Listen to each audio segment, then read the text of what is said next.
digno da vocação que foste chamado. Dá uma sacudidinha no seu irmão aí, fala para ele: andai de modo digno da vocação que foste chamado.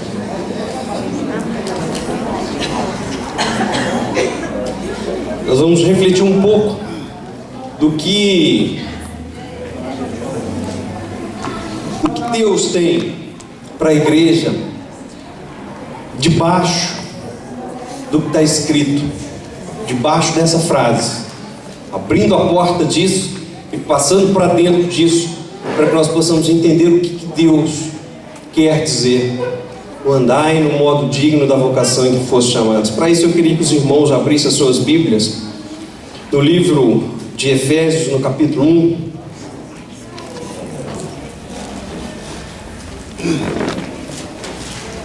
Livro de Efésios, capítulo 4, verso 1.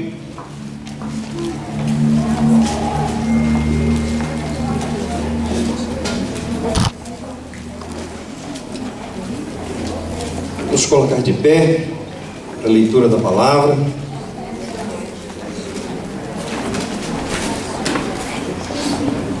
É um texto dos mais conhecidos. E eu fico, assim, extasiado com Deus, porque em textos tão conhecidos e Deus consegue falar aos nossos corações, e Ele falou comigo, e eu rogo a Deus para que Ele possa falar com você também.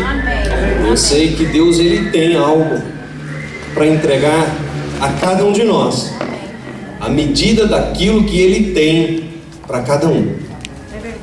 Para um Ele deu 1, para outro Ele deu 5, para outro Ele deu 10. Mas nada, não. Amém, irmãos? Amém. Diz assim a palavra: rogo-vos, pois eu, prisioneiro no Senhor, que andeis de modo digno da vocação a que fostes chamados, com toda humildade e mansidão, com longanimidade, suportando-vos uns aos outros em amor, esforçando-vos diligentemente por preservar a unidade do Espírito aqui com letra maiúscula, ou seja, de Deus, no vínculo da paz.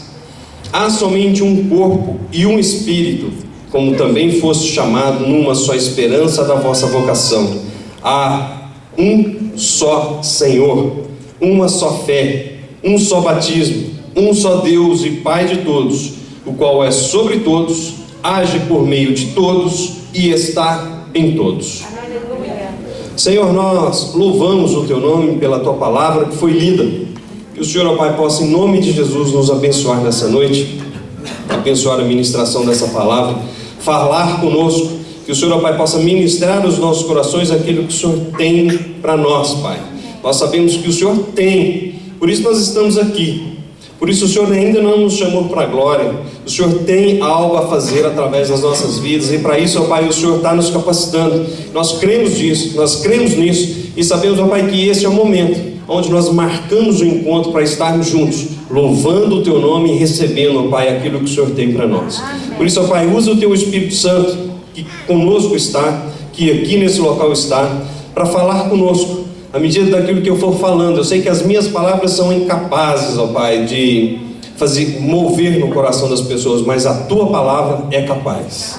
Por isso, ó Pai, nós pedimos para que o Senhor, ó Pai, possa agir agora, em nome de Jesus. Perdoa os nossos pecados, perdoa aquilo que faz separação entre nós e o Senhor, que o Senhor possa ter liberdade entre nós. Repreende, ó Pai, e repreendo tudo aquilo que não for Teu, tudo aquilo que for da carne, tudo aquilo que for das trevas, tudo aquilo que não tiver unidade contigo, que não tiver harmonia contigo, nós repreendemos agora, para que o Senhor, ó Pai, flua completa e plenamente, em nome de Jesus Cristo.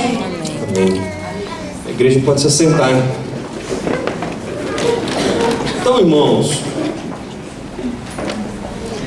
andeis de modo digno da vocação a qual foste chamado. Quando nós entramos no corpo, quando nós nos batizamos e recebemos o selo, o penhor da nossa salvação, que é o Espírito Santo, nós, então, nesse momento, somos encaixados no corpo de Cristo. Nesse exato momento nós somos levados para o reino do Filho do seu amor, como diz Paulo, e nós então somos encaixados no corpo em alguma parte, o dedinho do pé ou o olho. Cabe a Deus escolher aonde Ele nos encaixa. Mas o que nós precisamos entender é que nós somos encaixados no corpo. Amém. Você pode não saber ainda, mas Deus sabe. E eu já dei aqui um exemplo.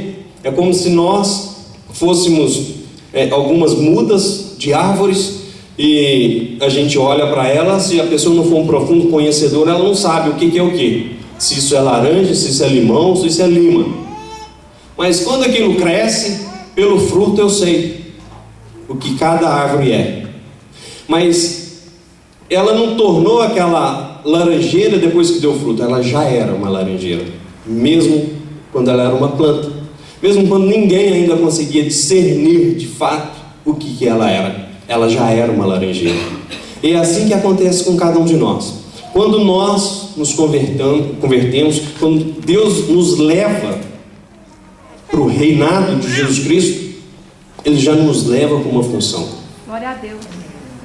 Deus, quando olha para você na perspectiva dele, não da sua. E é isso que nós precisamos compreender. Pode ser que alguém que se batizou aqui agora, quem batizou? O Juan, pode ser que Deus, pode ser que ele seja um profeta. Ele não sabe, a igreja não sabe, mas Deus o vê na perspectiva de Deus. Quem está me entendendo? Amém. Então, é nessa direção que eu quero levar esse entendimento. Amém.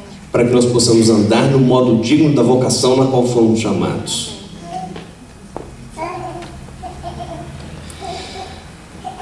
Deus nos chama, Deus nos vê segundo aquilo que Ele designou Glória a Deus. com que nós pudéssemos ser no corpo. Glória a Deus. Tem pastores aqui, Glória a Deus. evangelistas, É mestres. verdade. Pode ser que as pessoas não saibam, Deus sabe. Amém. Aleluia.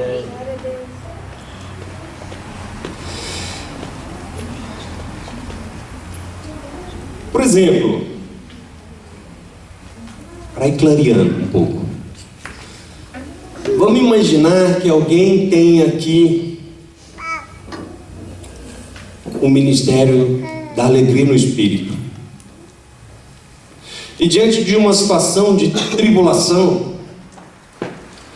a igreja de repente lembra do nome alegria e fala: chama lá o membro alegria, traz ele para cá, porque ele vai dar jeito nessa situação. Quem está me entendendo? Amém. Ou seja, na perspectiva daquilo que Deus vê a pessoa, ela funciona exatamente conforme Deus